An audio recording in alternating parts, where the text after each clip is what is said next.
Chapter 1. Stupid and Rich, Clever and Poor. What can you say about a 25-year-old girl who died? You can say that she was beautiful and intelligent. She loved Mozart and Bach and the Beatles. And me. Once, when she told me that, I asked her who came first.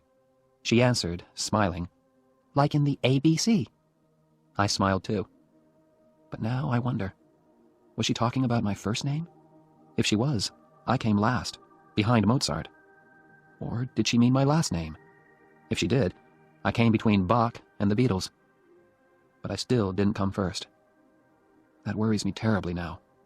You see, I always had to be number one.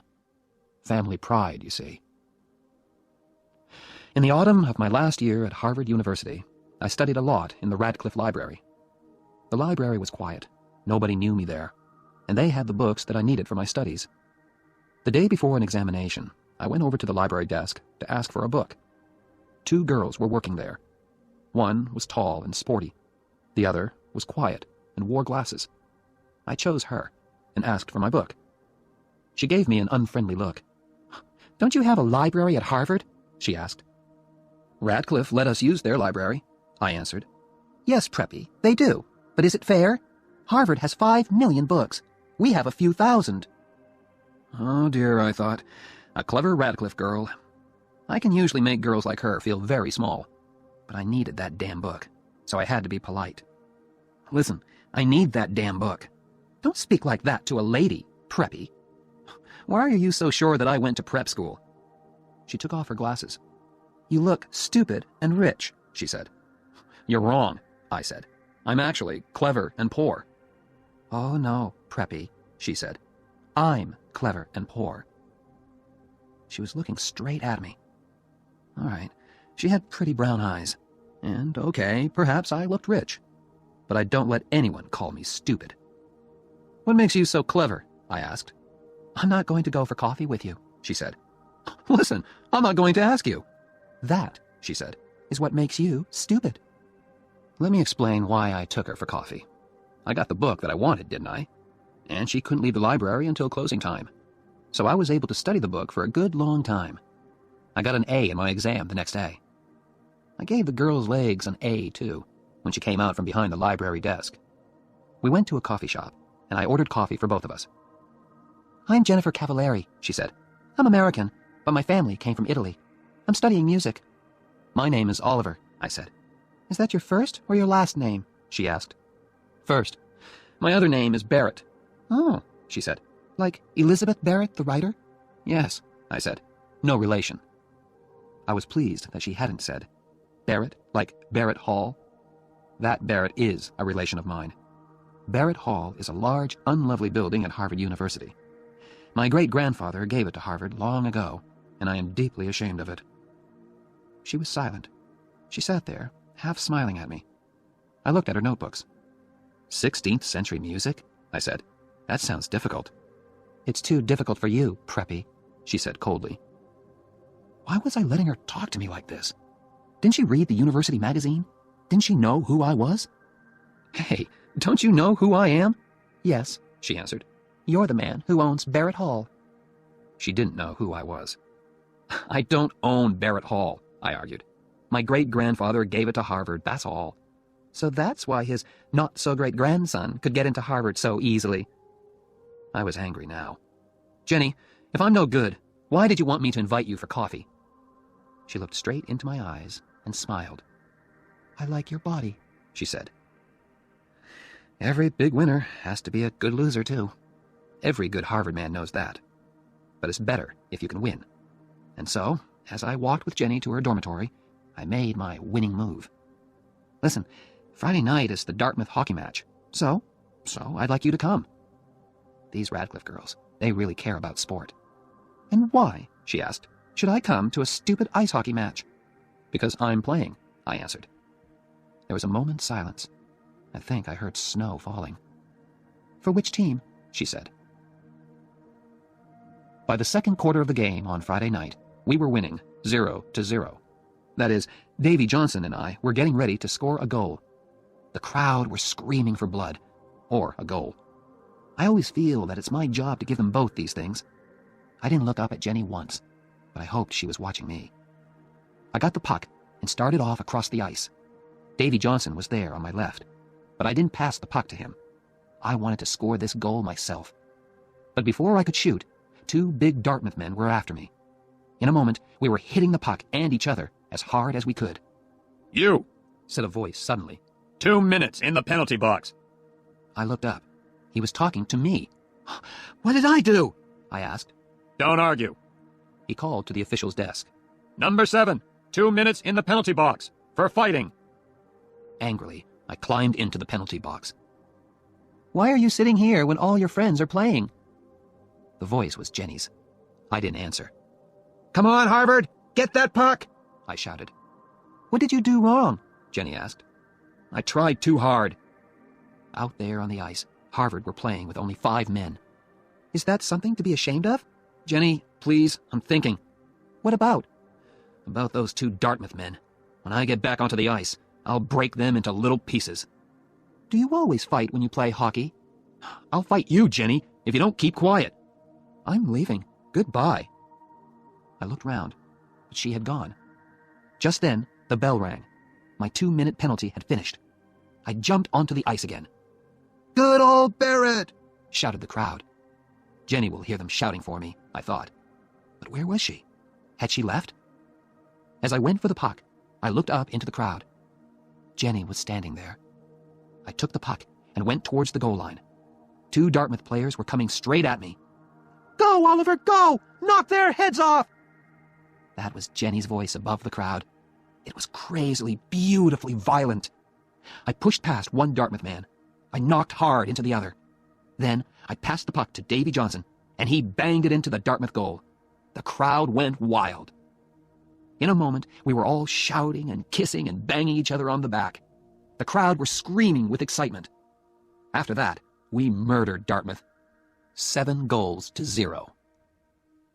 After the match, I lay in the hot bath and thought with pride about the game. I'd scored 1 goal and helped to score another. Now the water felt wonderful on my tired body. Suddenly, I remembered Jenny. Was she still waiting outside? I hope so. I jumped out of that bath and dressed as fast as I could. Outside, the cold winter air hit me. I looked round for Jenny. Had she walked back to her dormitory alone? Suddenly, I saw her. "Hey, Preppy, it's cold out here." I was really pleased to see her, and gave her a quick kiss. "Did I say you could kiss me?" she said. "Sorry, I was just excited." I wasn't. It was dark and quiet out there in the cold. I kissed her again, more slowly. When we reached her dormitory, I did not kiss her goodnight.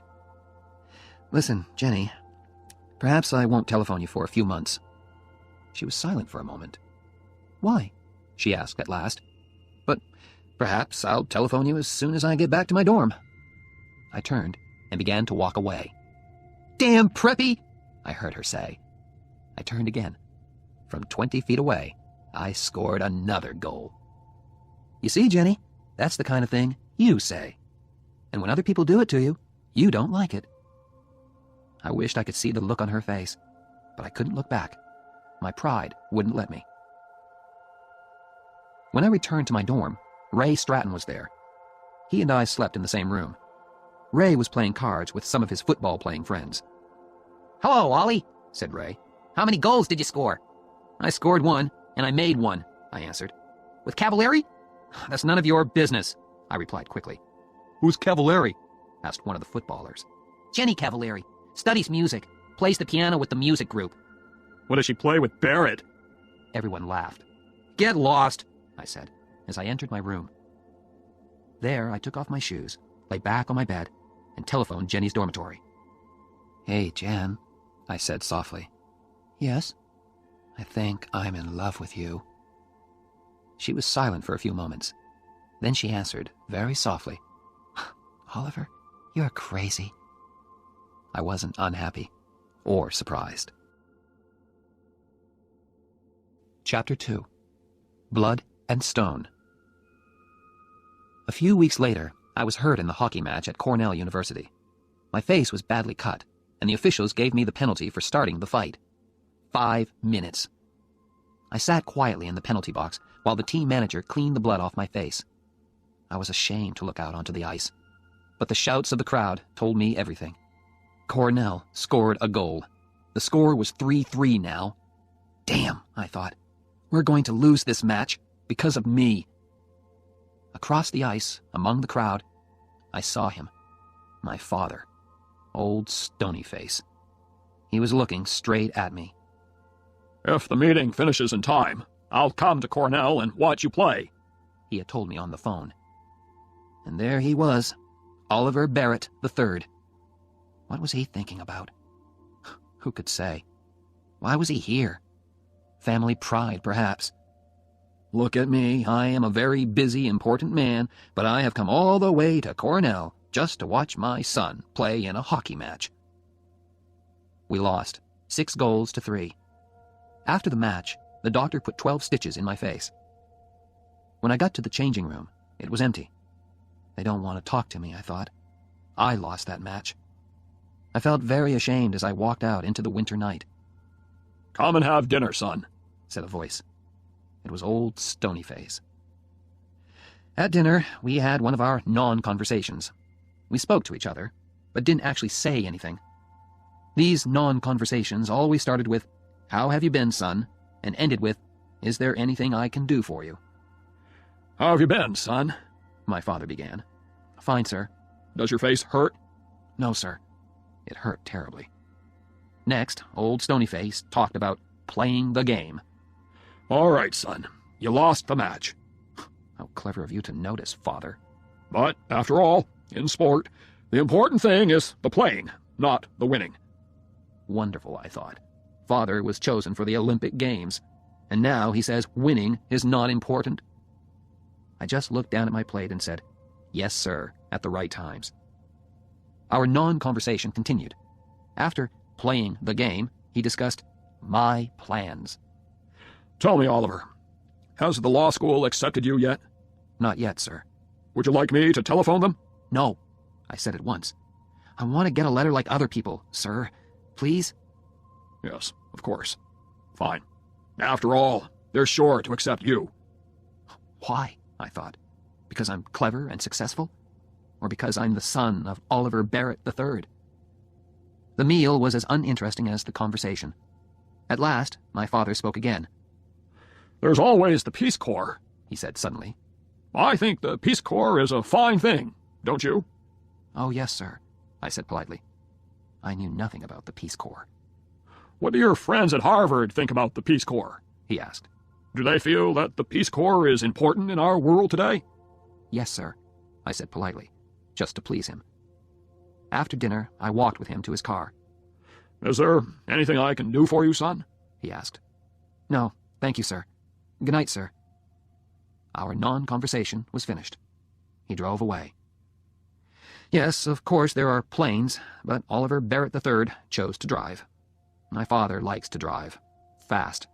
And at that time of night, in an Aston Martin DBS, you can go very fast indeed. I went to telephone Jenny. That was the only good part of the evening. I told her about the fight. She enjoyed that. Her musical friends never got into fights. "I hope you hit the man who hit you," she said. "Oh, yes." "Good. I'm sorry I couldn't be there to watch you. Perhaps you'll hit somebody in the Yale match." I smiled. Jenny really made me feel better. Back at Harvard the next day, I called at her dorm. Jenny was talking to someone on the telephone in the hall. "Yes, of course." "Oh, yes, Phil. I love you too. Love and kisses. Goodbye." Who was she talking to?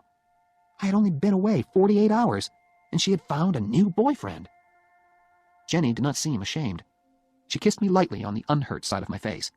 "Hey, you look terrible." 12 stitches, Jen. "Does the other man look worse than you?" "Much worse. I always make the other man look worse." We walked to my MG sports car. "Who's Phil?" I asked, as carelessly as I could. "My father." I could not believe that. "You call your father Phil?" "That's his name." "What do you call your father?" "Sir." He must be really proud of you.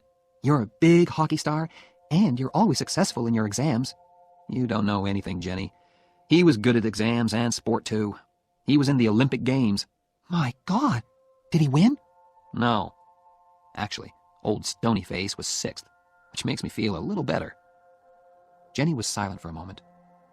Why do you hate him so much? She asked at last. I'm Oliver Barrett IV, I answered. All Barretts have to be successful, and that means I have to be good at everything all the time. I hate it. Oh, I'm sure you do, laughed Jenny. You hate doing well in your exams. You hate being a hockey star. But he expects it, I said. If I'm successful, he isn't excited or surprised. He was a big success, and he expects me to be the same. I told her about our meal and our non-conversation after the Cornell match, but she didn't understand at all. You say your father is a busy man, she said, but he found time to go all the way to Cornell to watch you play. How can you say these terrible things about him when he drove all that way just to watch your hockey match? He loves you, Oliver. Can't you understand? Forget it, Jenny, I said. She was silent for a moment. I'm pleased you have problems with your father, she said at last. That means you aren't perfect. Oh, you mean you are perfect? Of course not, Preppy. That's why I go out with you. Jenny loved to have the last word. Chapter 3. We Belong Together. I had not yet made love to Jenny. In the 3 weeks we had been together, we had held hands. Sometimes we had kissed, but that was all. Usually I moved much faster. Ask the other girls that I'd been out with. But Jenny was special. I felt different about her, and I didn't know what to say to her. You're going to fail your exams, Oliver.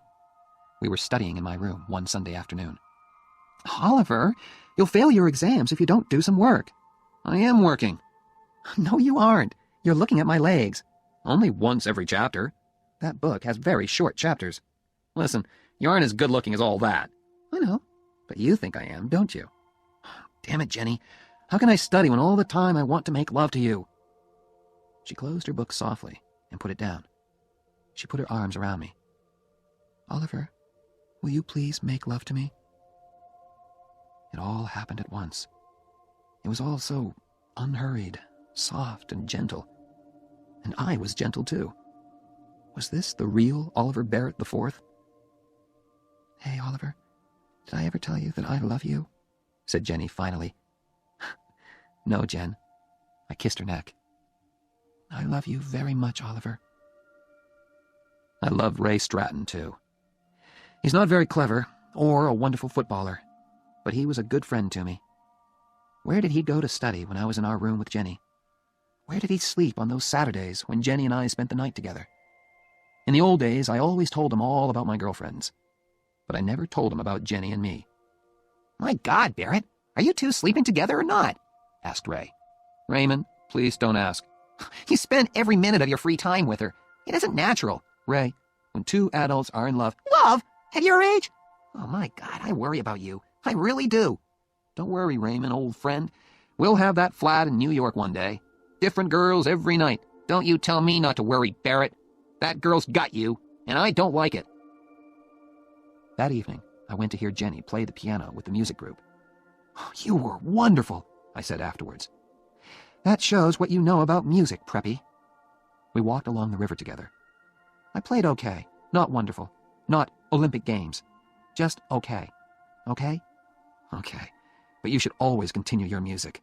Of course I will. I'm going to study with Nadia Boulanger, aren't I? Who? Nadia Boulanger.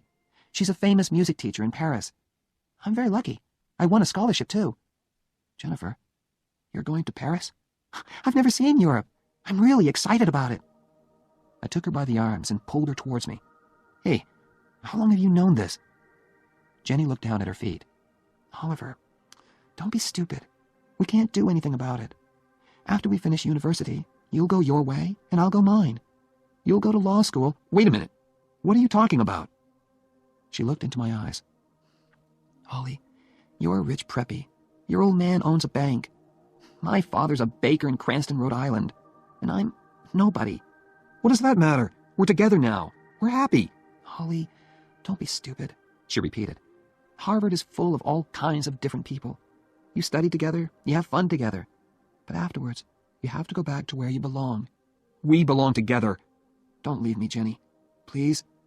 What about my scholarship? What about Paris? What about our marriage? Who said anything about marriage? Said Jenny in surprise. Me. I'm saying it now. Why? I looked straight into her eyes. Because, I said. Oh, said Jenny. that's a very good reason. She took my arm, and we walked along the river. There was nothing more to say, really.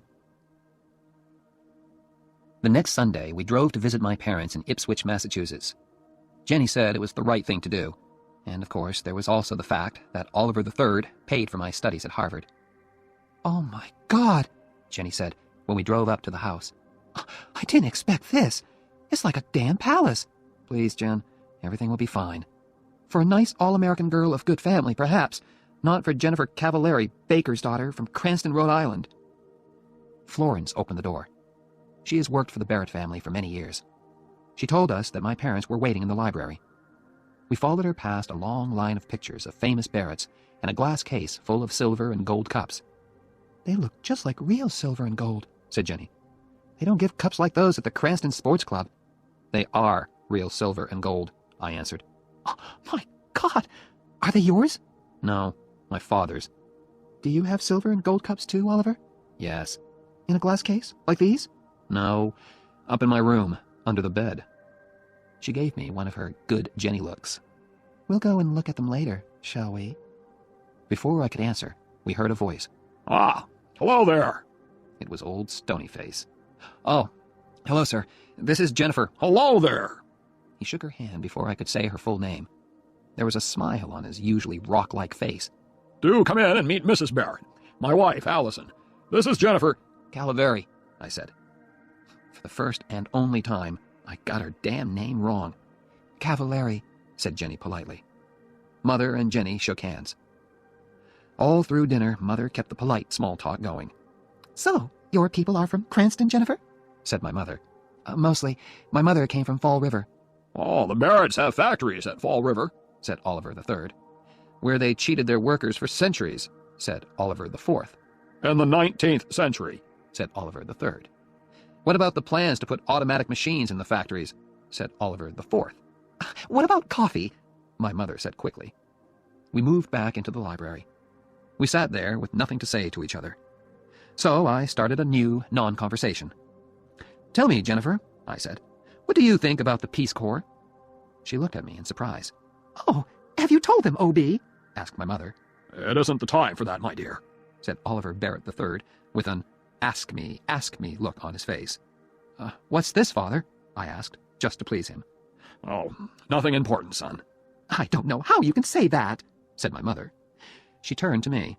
Your father is going to be head of the Peace Corps. Oh, I said. Oh, said Jenny, in a different, happier kind of voice. Well done, Mr. Barrett. She gave me a hard look. Yes. Well done, sir, I said at last. Chapter 4. Two different kinds of father. Jenny, he isn't going to be president of the USA, after all. We were driving back to Harvard. You still weren't very nice to him about it, Oliver. I said, well done. Huh. Oliver, why are you so unkind to your father? You hurt him all the time. It's impossible to hurt Oliver Barrett III. No, it isn't. If you marry Jennifer Cavallari... Oliver, I know you love me, but in a strange way you want me because I'm not a suitable woman for a Barrett to marry. You are rebelling against your father. My father said the same thing a few days later when we had lunch together at the Harvard Club in Boston. Son, you're in too much of a hurry. The young lady herself is fine. The problem is you. You are rebelling, and you know it. Father, what worries you most about her? That she's Italian, or that she's poor? What do you like most about her? I'm leaving. Stay and talk like a man. I stayed. Old Stonyface liked that. He's won again, I thought angrily. Wait a while, son, Oliver Barrett III continued. That's all I ask. Finish law school. Why do I have to wait? I was rebelling now. Oliver, you are still under 21. In the eyes of the law, you are not yet an adult. Stop talking like a lawyer, damn it! If you marry her now, you will get nothing from me. Father, you've got nothing that I want. I walked out of his club, and out of his life. After that, I was not looking forward to meeting Jenny's father. She was his only child, and her mother was dead. She meant a lot to him. I could see a lot of problems there. And I was penniless. How is Mr. Cavallari going to feel, I thought, when he hears that young Barrett can't support his daughter? Worse, she will have to work as a teacher to support him while he is at law school. As we drove down to Cranston on that Sunday in May, I worried a lot about Mr. Cavallari's feelings. Tell me again, Jen. Okay. I telephoned him and he said okay. But what does he mean by okay? Are you trying to tell me that Harvard Law School has accepted a man who doesn't know the meaning of okay?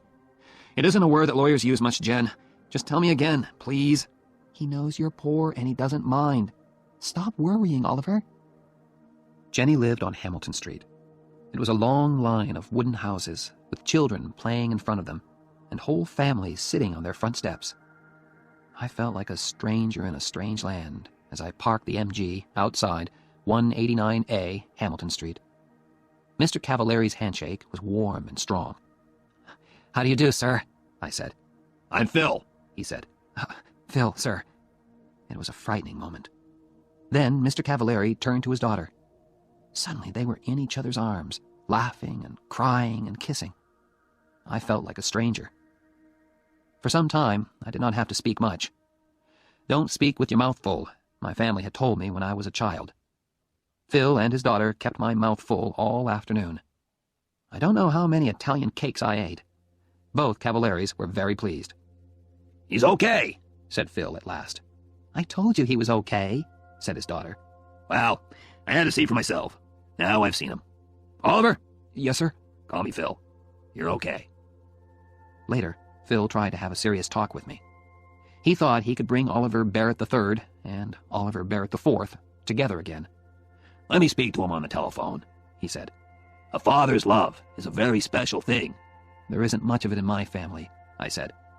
Your father will soon realize, he began, when it's time to go to the church. Phil, said Jenny gently, we don't want to be married in church.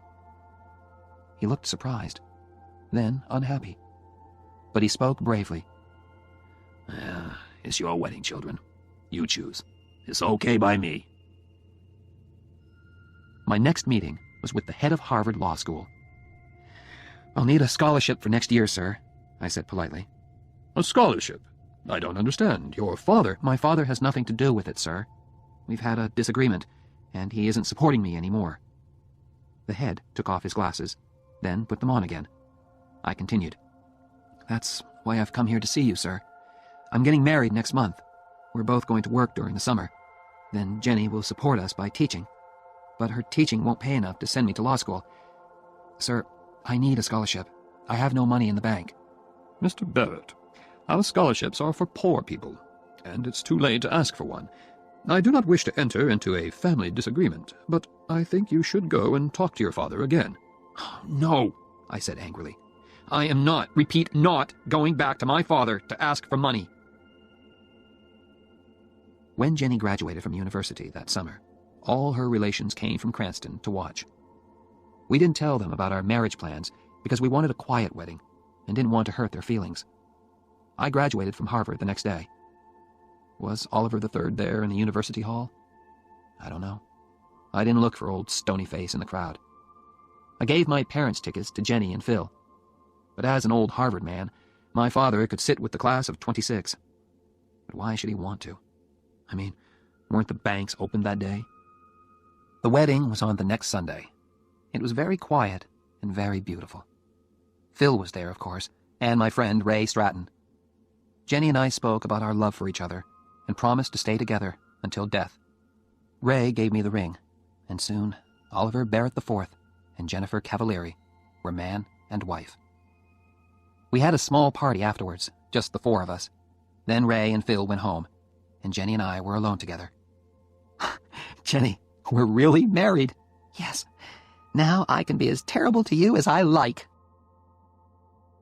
Chapter 5. The first 3 years.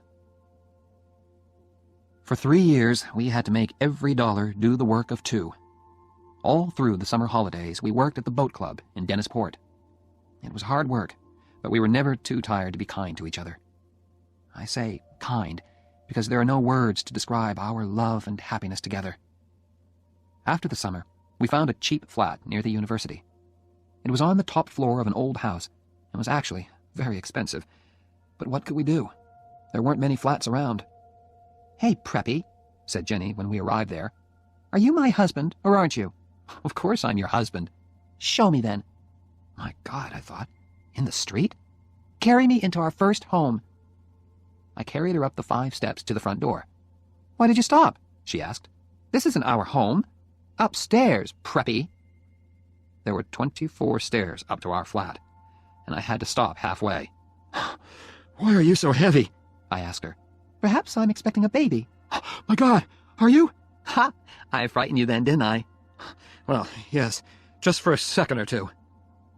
I carried her the rest of the way. There were very few moments in those days when we were not worrying about money. Very few, and very wonderful. And that moment was one of them.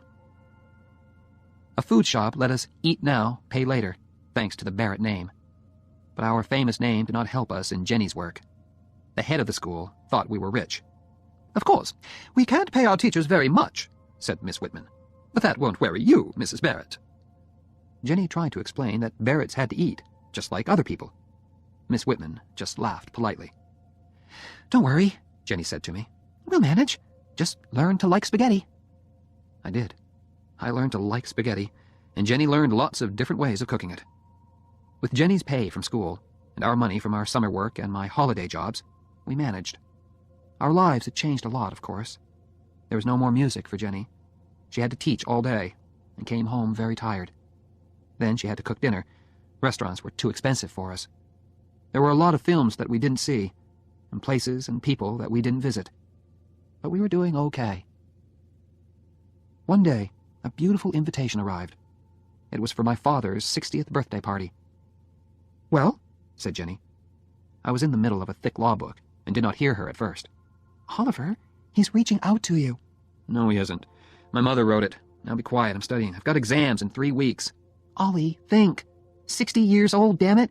How do you know that he'll still be alive when you decide to forget your disagreement?" "I don't know, and I don't care. Now let me get on with my work."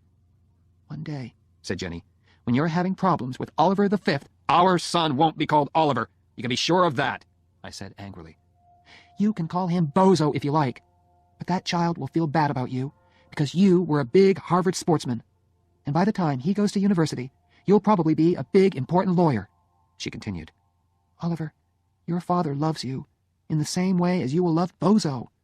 But you Barretts are so full of pride, you'll go through life thinking that you hate each other. Now, what about that invitation?" Write them a nice letter of refusal. "Oliver, I can't hurt your father like that." "What's their telephone number?" I told her, and was at once deep in my law book again. I tried not to listen to her talking on the telephone, but she was in the same room after all. Suddenly I thought, how long does it take to say no? "Ollie!" Jenny had her hand over the telephone mouthpiece. "Ollie, do we have to say no?" "Yes, we do. And hurry up, damn it." "I'm terribly sorry," she said into the telephone. She covered the mouthpiece again and turned to me. "He's very unhappy, Oliver.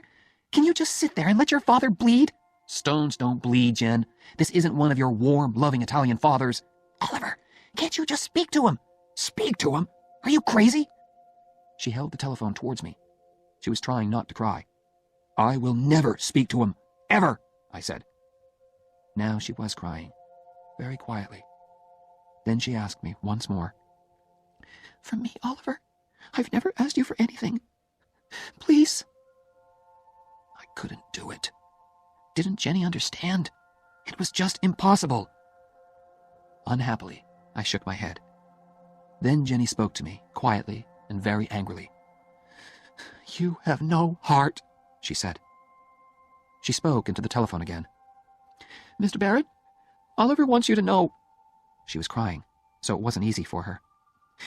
"Oliver loves you very much," she said, and put the telephone down quickly. I don't know why I did it. Perhaps I went crazy for a moment. Violently, I took the telephone and threw it across the room. Damn you, Jenny! Why don't you get out of my life? I stood still for a second. My God, I thought, what's happening to me? I turned to look at Jenny, but she had gone. I looked round the flat for her. Her coat was still there, but she had disappeared. I ran out of the house and searched everywhere for her. The law school library, Radcliffe, the music school. Was she in one of the music rooms? I heard somebody playing the piano, loudly and very badly. Was it Jenny? I pushed the door open. A big Radcliffe girl was at the piano. "What's the matter?" she asked. "Nothing," I answered, and closed the door again. Where had she gone? I felt terrible. I searched the university, the streets, and the cafes. Nothing. Had she taken a bus to Cranston, perhaps? At midnight, I found a telephone box and called Phil. "Hello?" he said sleepily. "What's the matter? Is Jenny ill?" My God, I thought. She isn't there. She's fine, Phil. I just called to say hello. "You should call more often, damn it," he said. "Is Cranston so far away that you can't come down on a Sunday afternoon?" We'll come. Some Sunday, Phil. I promise. "Don't give me that. Some Sunday indeed. This Sunday, Oliver. Yes, sir. This Sunday. And next time you telephone, I'll pay, damn it. Okay?" He put down the telephone. I stood there and wondered what to do. At last, I went back to the flat. Jenny was sitting on the top step. I was too tired to cry, too glad to speak. "I forgot my key," said Jenny. I stood there on the bottom step. I was afraid to ask how long she had been there. I only knew that I had hurt her terribly. "Jenny, I'm sorry." "Stop," she said. Then she added, "Love means you never have to say you're sorry." We walked up to our flat. As we undressed, she looked lovingly at me. "I meant what I said, Oliver." And that was all. Chapter 6. Money Can't Buy Everything. When the letter came from the law school, it changed our lives. I came third in the final examinations, and suddenly everyone wanted to offer me jobs. It was a wonderful time. Think of it, an all-American boy with a famous name, third in his examinations, and a Harvard hockey player, too. Crowds of people were fighting to get my name and number on their company writing paper. At last, I accepted a job with Jonas and Marsh in New York. I was the highest paid graduate of my year, too. After 3 years of spaghetti and looking twice at every dollar, it felt wonderful. We moved to a beautiful flat in New York. Jonas and Marsh's office was an easy 10-minute walk away. And there were lots of fashionable shops nearby, too. I told my wife to get in there and start spending immediately. "Why, Oliver?" "Woman, you supported me for 3 years. Now it's my turn." I joined the Harvard Club of New York. Ray Stratton was working in New York, too, and we played tennis together 3 times a week. My old Harvard friends discovered me once more, and invitations arrived. "Say no, Oliver. I don't want to spend my free time with a lot of empty-headed preppies." "Okay, Jen, but what shall I tell them?" "Tell them I'm expecting a baby." "Are you?" She smiled. "No, but if we stay at home tonight, perhaps I will." We already had a name for our child. "You know," I said one evening, "I really like the name Bozo." "You honestly want to call our child Bozo?" "Yes, it's the name of a big sports star. He'll be wonderfully big and strong," I continued. "Bozo Barrett, Harvard's biggest football star." We had a name for our child, and we wanted him very much. It was not always easy to make a baby, although we tried very hard. Finally, I became worried, and we went together to see a doctor. Dr. Shepard checked everything carefully. He took some of our blood and sent it away for examination. "We'll know soon," he said. A few days later, he telephoned me at my office and asked me to visit him on my way home that evening. "Well, doctor," I said, "which of us has the problem?" "It's Jenny," he said. "She will never have children." I was ready for this news, but it still shook me. "Well," I said, "children aren't everything." "Oliver," said Dr. Shepard, "the problem is more serious than that. Jenny is very ill. She has a blood disease. It is destroying her blood, and we can't stop it. She is dying, Oliver. I am very sorry. That's impossible, Doctor, I said. I waited for the doctor to tell me that it was not true. Kindly and patiently, he explained again, and at last I understood the terrible words. Have you spoken to Jenny, Doctor? What did you tell her? I told her that you were both all right. For the moment, it's better that way. I wanted to shout and scream at the unfairness of it all. Jenny was 24, and she was dying. What can I do to help, Doctor? I asked at last. Just be natural, he said. Natural. I began to think about God. At first, I hated him. Then, next morning, I woke up, and Jenny was there beside me. Still there. I was ashamed. Thank you, God, I thought. Thank you for letting me wake up and see Jennifer. Be natural, the doctor had said. I did my best, and all the time I was living with my terrible secret. One day, Mr. Jonas called me into his office. Oliver, I have an important job for you. How soon can you go to Chicago? You can take one of the younger men with you. One of the younger men? I was the youngest man in the office. I understood the message. Oliver, although you are still only 24, you are one of our top men. Thank you, sir, I said, but I can't leave New York just now. I had decided not to tell anyone about my troubles. I wanted to keep my secret as long as possible. I could see that old man Jonas was unhappy about my refusal. On the way home that day, I saw a notice in a travel shop window. Fly to Paris. Suddenly, I remembered Jenny's words. What about my scholarship? What about Paris? I went into the shop and bought 2 tickets to Paris.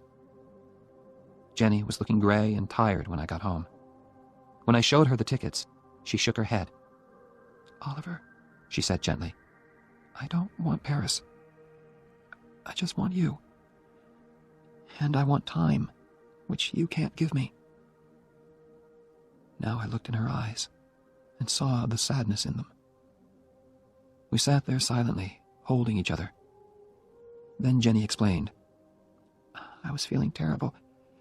I went back to the doctor, and he told me, I'm dying. Now I didn't have to be natural anymore. We had no more secrets from each other. Now we could discuss things that young husbands and wives don't usually have to discuss. You must be strong, Oliver, she said. For Phil, it's going to be hard for him. He needs your help, okay? Okay, I'll be strong, I promised. I hoped Jenny could not see how frightened I was. A month later, just after dinner, Jenny was playing Chopin on the piano. Suddenly she stopped. Are you rich enough to pay for a taxi? She asked. Of course. Where do you want to go? To the hospital. In the next few busy, worried moments, while I hurriedly packed a bag, I realized. This is it, I thought. Jenny is going to walk out of this flat and never come back. I wondered what she was thinking. She sat there, looking straight in front of her. Hey, I said. Is there anything special that you want to take with you? No, she said. Then she thought again. Yes. You. The taxi driver thought Jenny was expecting a baby. Is this your first? He asked. I was holding Jenny in my arms, and I felt ready to explode. Please, Holly, Jenny said to me softly. He's trying to be nice to us. Yes, I told the driver. It's our first, and my wife isn't feeling very well, so can you hurry, please? He got us to the hospital in 10 minutes. Good luck, he called, as he drove away. Jenny thanked him. She was having trouble walking. I wanted to carry her, but she said clearly, Not this time, Preppy. So we walked. Have you got health insurance? They asked us in the hospital. No. We had never thought about buying insurance. We were too busy buying furniture and kitchen things. Of course, the doctors knew about Jenny, and they were expecting us. Listen, I told them. Do your best for Jenny. I don't care what it costs. I want her to have the best, please. I've got the money. Chapter 7. Strong Men Don't Cry. I jumped into my MG and drove through the night to Boston. I changed my shirt in the car before I entered the offices on State Street. It was only 8 o'clock in the morning, but several important-looking people were waiting to see Oliver Barrett III. His secretary recognized me and spoke my name into the telephone. My father did not say, "Show him in." Instead, the door opened, and he came out to meet me. Oliver, He said. His hair was a little grayer, and his face had lost some of its color. come in, son. He said. I walked into his office and sat down opposite him. For a moment, we looked at each other. Then he looked away, and so did I. I looked at the things on his desk, the scissors, the pen holder, the letter opener, the photos of my mother and me. How have you been, son? He asked. Very well, sir. Father, I need to borrow $5,000. He looked hard at me. May I know the reason? He said at last. I can't tell you, Father. Just lend me the money, please. I felt that he didn't want to refuse or argue with me. He wanted to give me the money, but he also wanted to talk. Don't they pay you at Jonas and Marsh? Yes, sir. So he knows where I work, I thought. He probably knows how much they pay me, too. And doesn't Jennifer teach, too? Well, I thought, he doesn't know everything. Please leave Jennifer out of this, Father. This is a personal matter. A very important personal matter. Have you got a girl into trouble? He asked quietly. Yes, I lied. That's it. Now give me the money, please. I think he knew that I was lying, but I don't think he wanted to know my real reason for wanting the money. He was asking because he wanted to talk. He took out his checkbook and opened it slowly. Not to hurt me, I'm sure, but to give himself time. Time to find things to say. Things that would not hurt the two of us. He finished writing the check, took it out of the checkbook, and held it out towards me. When I did not reach out my hand to take it, he pulled back his hand and placed the check on his desk. He looked at me again. Here it is, son, the look on his face seemed to say. But still he did not speak. I did not want to leave either, but I couldn't think of anything painless to say. And we couldn't sit there, wanting to talk, but unable to look at each other. I picked up the check and put it carefully into my shirt pocket.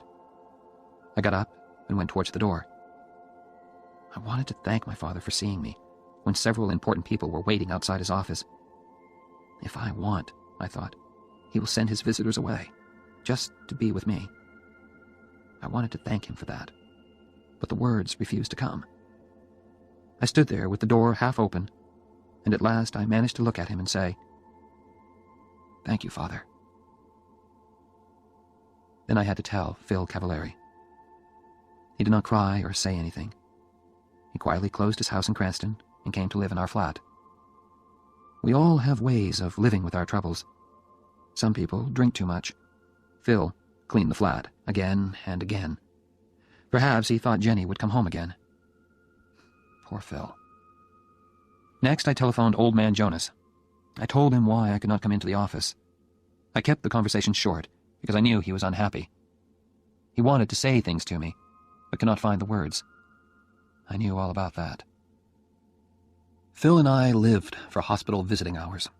The rest of life, eating and sleeping, or not sleeping, meant nothing to us. One day in the flat, I heard Phil saying, very quietly, "I can't take this much longer." I did not answer him. I just thought to myself, I can take it. Dear God, I can take it as long as you want, because Jenny is Jenny. That evening, she sent me out of her room.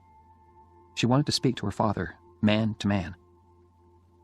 "But don't go too far away," she added. I went to sit outside. Then Phil appeared. She wants to see you now," he said. "Close the door," Jenny ordered. I went to sit by her bed. I always liked to sit beside her and look at her face, because it had her eyes shining in it. "It doesn't hurt, Ollie, really," she said. "It's like falling off a high building, very slowly, you know?" Something moved deep inside me. I am not going to cry, I said to myself. I'm strong, okay? And strong men don't cry. But if I'm not going to cry, then I can't open my mouth. I said. No, you don't know, Preppy, she said. You've never fallen off a high building in your life. Yes, I have, my voice came back. I did when I met you. She smiled. Who cares about Paris? She said suddenly. Paris, music, all that. You think you stole it from me, don't you? I can see it in your face. Well, I don't care, you stupid Preppy. Can't you accept that? No, I answered honestly. Then get out of here, she said angrily. I don't want you at my damn deathbed. Okay, I accept it, I said. That's better. Now, will you do something for me? From somewhere inside me came this sudden, violent need to cry. I was strong. I was not going to cry. I said again. Will you please hold me, Oliver? I put my hand on her arm. Oh, God, she was so thin. And held it. No, Oliver, she said. Really hold me. Put your arms round me. Very, very carefully, I got onto the bed and put my arms round her. Thanks, Holly. Those were her last words. Phil Cavallari was waiting outside. Phil, I said softly. He looked up, and I think he already knew. I walked over and put my hand on his arm. I won't cry, he said quietly. I'm going to be strong for you. I promise, Jenny. He touched my hand very gently. But I had to be alone, to feel the night air, to take a walk, perhaps. Downstairs, the entrance hall of the hospital was very calm and quiet. The only noise was the sound of my footsteps on the hard floor. Oliver! It was my father. Except for the woman at the desk. We were all alone there. I could not speak to him. I went straight towards the door. But in a moment, he was out there, standing beside me. Oliver, he said. Why didn't you tell me? It was very cold. That was good, because I wanted to feel something. My father continued to speak to me, while I stood still and felt the cold wind on my face. I heard this evening. I jumped into the car at once. I was not wearing a coat. The cold was starting to make me ache. Good. Good. Oliver, said my father. I want to help. Jenny's dead, I told him. I'm sorry, he said very softly. I don't know why I did it, but I repeated Jenny's words from long ago. Love means you never have to say you're sorry. Then I did something which I had never done in front of him before. My father put his arms round me, and I cried.